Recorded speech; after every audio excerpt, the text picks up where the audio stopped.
in the day, I actually used to pride myself on being able to love unconditionally, or what I thought was unconditionally.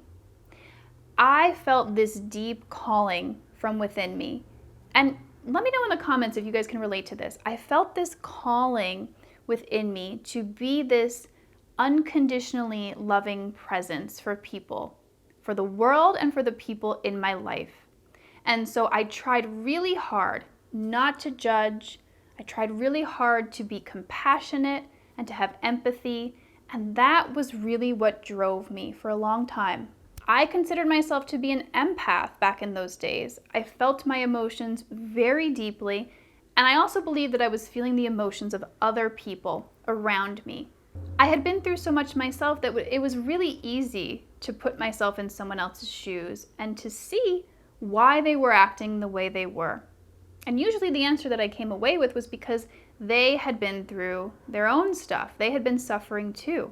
I was very in touch with my own emotions, and I felt a deep love for the people around me. And so what happened was I stayed in relationships way longer than I should have because of everything that was going on within me, because of that pull, that calling that I felt towards being unconditionally loving. I stayed in those relationships even when I wasn't being treated very well, because I thought that that's what I was supposed to do. I thought that's what unconditional love was. It meant, to me at the time, staying in a situation, even if it wasn't ideal, even if I wasn't getting my needs met or being really hurt, because that's what an unconditionally loving person would do. I thought that's what the healing journey was all about. And at the time, I was really into spiritual awakening. And if you've been in that world, you hear a lot of messages about unconditional love. And again, I thought that that's what it meant. I thought it meant staying in bad situations and loving someone even if they weren't treating me very well. Like, I would literally hear some relationship advice about setting boundaries and things like that, and I would go, nope, that is not relevant to me because I'm on this different path here. I'm on this healing and awakening path, and so for me, the journey looks different. I have to accept everyone, no matter what, because I want awakening. And so that advice, not relevant to me. Because again, all of the teachers that I was listening to at that time were talking about enlightenment and how the end goal of this awakening game is to get to enlightenment. And what enlightenment is unconditionally loving. And so I stayed in those painful and abusive relationships because that's what I wanted. I wanted that full awakening and enlightenment. It took me years of being in painful relationships and experiencing abuse to realize the massive mistake that I was making when it came to unconditional love. When I was loving people in the way that I was, which was not being judgmental, being very empathetic and compassionate, I actually wasn't loving unconditionally. Do you guys want to know why? Because I was leaving the most important person out in that process, which was myself. When we're talking about real unconditional love, nobody is left out of that unconditional love.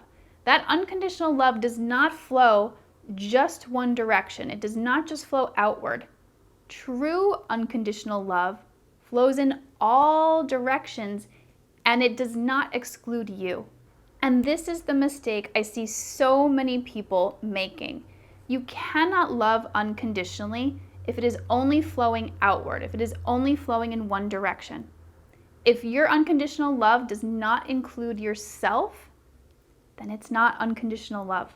And now, don't get me wrong here. You can absolutely love people in that way as much as you want to, but just don't fool yourself or trick yourself into thinking that you are loving unconditionally if you are not including yourself in that love. So when you're going through a healing journey or an awakening journey, and you are truly on that path to unconditional love, your heart does indeed open for more and more people. But it also opens for yourself. Again, it doesn't just go in one direction. So if you're truly healing and you're truly awakening, your heart is going to be opening to other people, yes, but also to yourself. So when you are truly moving towards unconditional love for other people, you are also moving towards unconditional love for yourself. It actually goes hand in hand. You can't do one without the other. And guess what?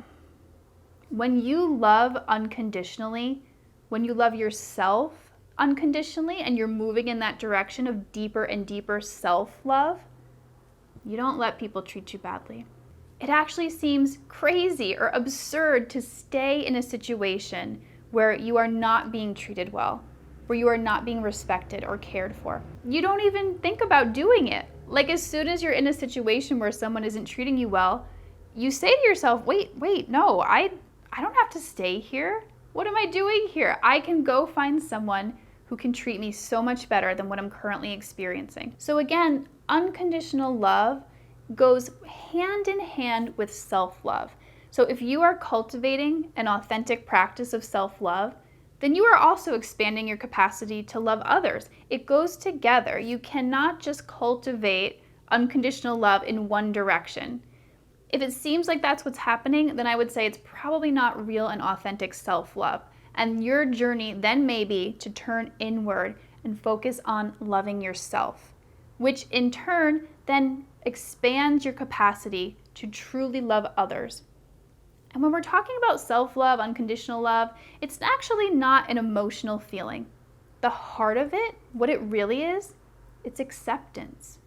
It's not an emotional high, or it's not a really deep emotional feeling. It's simply peace. It's your acceptance of other people and of yourself. So the reason I'm sharing this today is so you can avoid the unconditional love trap that I fell into. Don't use unconditional love as a reason or an excuse to stay in a situation where you're not being treated well, because that's not actually unconditional love. That's actually abandoning yourself. Remember, unconditional love flows in all directions, and it includes you. Unconditional love for others does not leave you out of the equation. So I am sending unconditional love to all of you out there today. If you want to learn more about how to truly love yourself after coming out of a bad relationship, click here to subscribe. I come out with new videos every week for breaking the cycle of bad relationships and finding real love.